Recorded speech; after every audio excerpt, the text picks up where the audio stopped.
What is going on, everybody? Welcome back to the channel. Today we are going to talk about 5 things that are not pickups that will make your guitar sound better. Obviously, as you are aware, we make pickups here at Dylan Talks Tone. That's what we really do.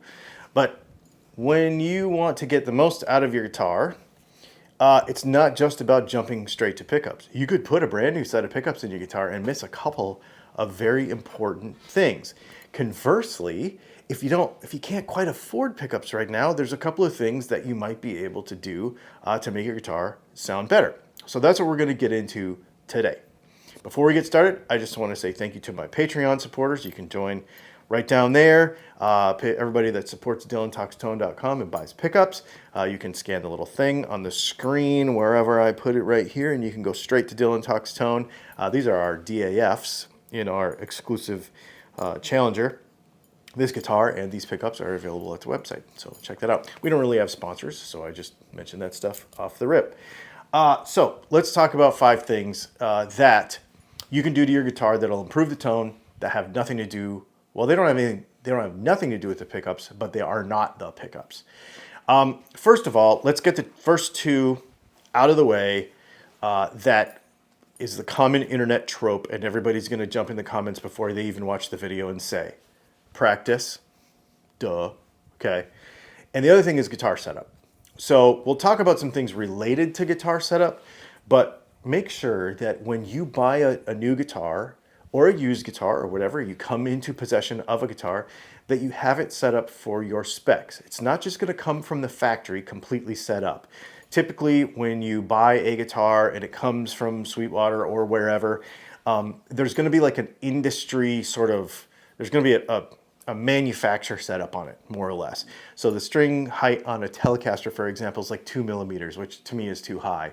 The nut height is usually going to be somewhere around 25 to 30 thousandths, which to me is too high.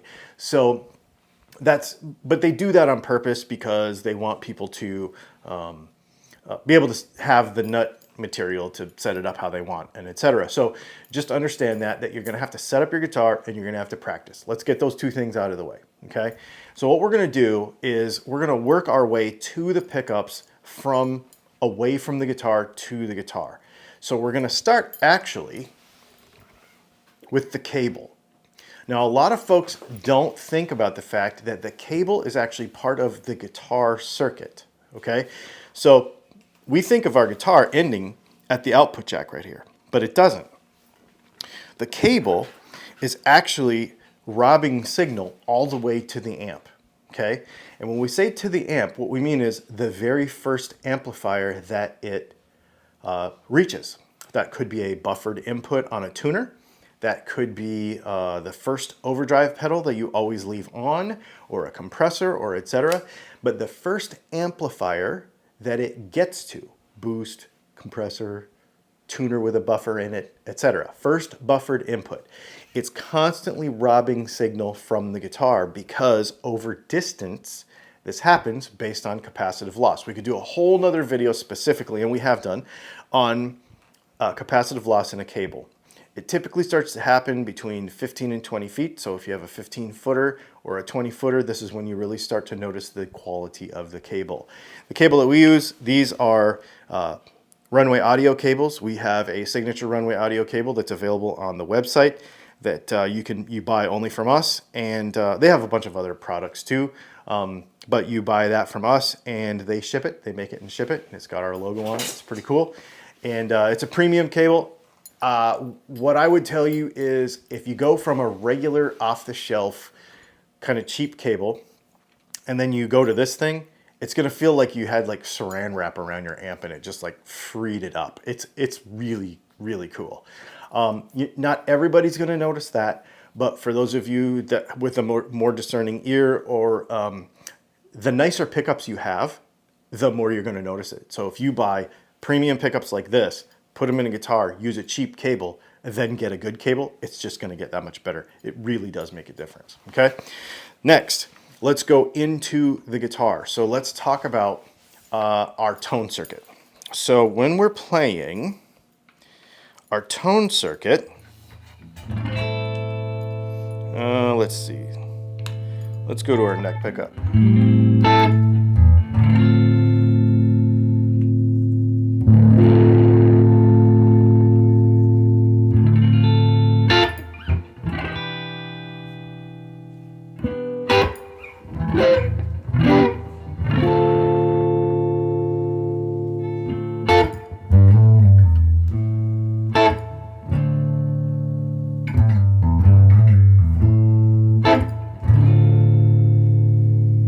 So we can use our tone knob to get a lot of different things, right? How much does the capacitor matter? We've done a bunch of videos on the science of the capacitor material. Don't stress about that so much. But if you want to play around with the tone in your guitar, play around with capacitor values. A lot of folks don't realize that even when the capacitor or the tone knob is on 10, it still matters. We have a video that breaks this down, and if you'd like me to do another video about it, I'm sure happy to do that. But basically, if you took a 15, a 22, a 33, or a 47 cap, and you put it in a guitar with the knob all the way on 10, what you would notice is the higher the number, the more highs get kind of shaved off the top, and the more the resonant peak of the entire circuit changes. Any little change that you make to this entire circuit, be it the capacitance of the cable, the capacitance of the capacitor, or the resistance of the pots, which we'll get to in a minute, all of that matters, okay? Because it's all a passive system that all works together. As far as the quality of the capacitor itself, there is, and I'll show you a picture, there is a letter that comes after the value on all capacitors. That letter is referring to the tolerance. Now, if you go on Amazon and you just buy a bunch of looks like orange drop capacitors, you might notice that the letter is pretty high in the alphabet. I like to stick to J and below. I think that's 5 or 10%. I'll put it on the screen of what the tolerance is. If you get above J, then it gets way out of whack, and your value of your capacitor could kind of be all over the place, okay? So don't stress so much about the material of the capacitor, but the tolerance of it. Make sure that that letter is J and below, and then play around with values. Let me know if you want me to dive more deeply into that specific subject, and we would be happy to do that. The next thing would be the value of the pots. So again, going back to our pots, no matter how good your pickups are, if you do not have a nice taper,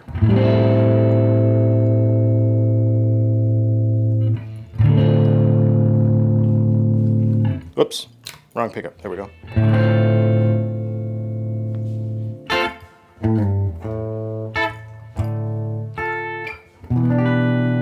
See how we were able to turn this down to about 7.5? And the volume didn't really go away that much.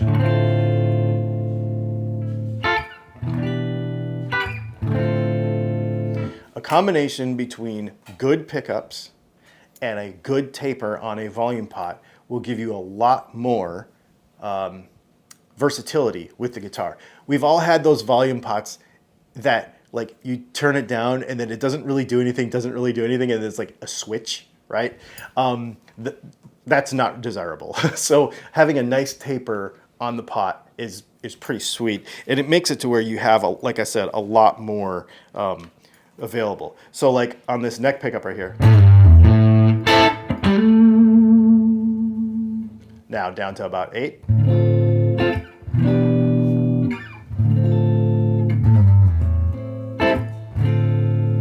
Cleans up, really nice. Still a little bit dirty because of the way I have the amp set, but it's really nice. If you don't have a good pot taper, you can't necessarily do that stuff. So that would be number 3 on my list. Number 4 is going to be a combination of things, and we'll get kind of back to setup with this. Nut and saddles.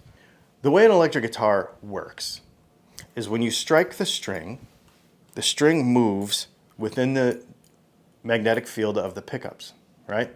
It causes inductance in the pickups. So what we want to do is we want to be able to create as much energy as possible and keep as much energy as possible for as long as possible, between the nut and the saddle. We don't want it to escape anywhere. We don't want it to escape out into the guitar body, and we also don't really want it to get lost because of like weird vibrations and stuff. So anytime you have a buzz or any kind of like, weird noise that you don't want to have, that's energy being lost out of the string. So what we want is we want good material in our nut and in our saddle. Now you can do lots of different things to change this up. Obviously we can go with brass, we can go with nylon, we can go with titanium for saddles, we could go with steel. There's lots of different options. Let me know in the comments what your favorite saddle material is. For me, it depends on the guitar. I like steel for most everything. Brass is fun on tellies, but play around with that. If you have saddles that are interchangeable, like on this guitar, we could change these out to different materials if we wanted to. We could also change them out on Telecasters. You can change them out on Stratocasters. Most importantly, though, we want to make sure that they're tight. You know how on a Stratocaster, you have two screws to loosen one side or the other and it kind of make it tilt? You want to make sure that those are nice and equal, make sure that there's no rattles. We don't want to have any loss of energy, okay? The nut should be cut properly to the right height, obviously, but also so that the string goes through it cleanly so that we're not losing energy to the nut. Nut material is a big one. Cheap plastic nuts are okay, but more dense materials are better. A lot of folks want to default to bone, but a lot of times bone can be very inconsistent. If you've ever taken a stock bone nut and held it up to a bright light, you can see the inconsistencies in the hardness of the bone. It actually, because bone is a sponge, right? So it can be very inconsistent. Personally, I like to use any of the tusk or synthetic harder materials for nut material. Now, there's a lot of different opinions about that. You could do it many different ways, but it does matter. Keeping that energy right here so that because here's the thing, when you strike the string, it creates a transverse wave. Think if you're, I don't know what religion you are, but if you're CrossFit, when you go like this with those ropes, that's basically what we're doing with the string. And it's got to go back and forth and back and forth and back and forth and back and forth between here and here. Now, if it doesn't do that accurately because the nut is wrong or because the nut material is too soft or because it's cut incorrectly, then you lose energy, you lose sustain, you lose picking clarity, you lose all those things. So mechanically, between these 2 points, it's really good to have that properly set up. And you can tell a guitar when you strum it and you're like, oh, yeah, that nut feels like it's not quite right. You know what I mean? Not just the height, but just how it feels. You can tell when a lot of people will say, oh, it's totally resonant, bro, when I strum a chord on a guitar.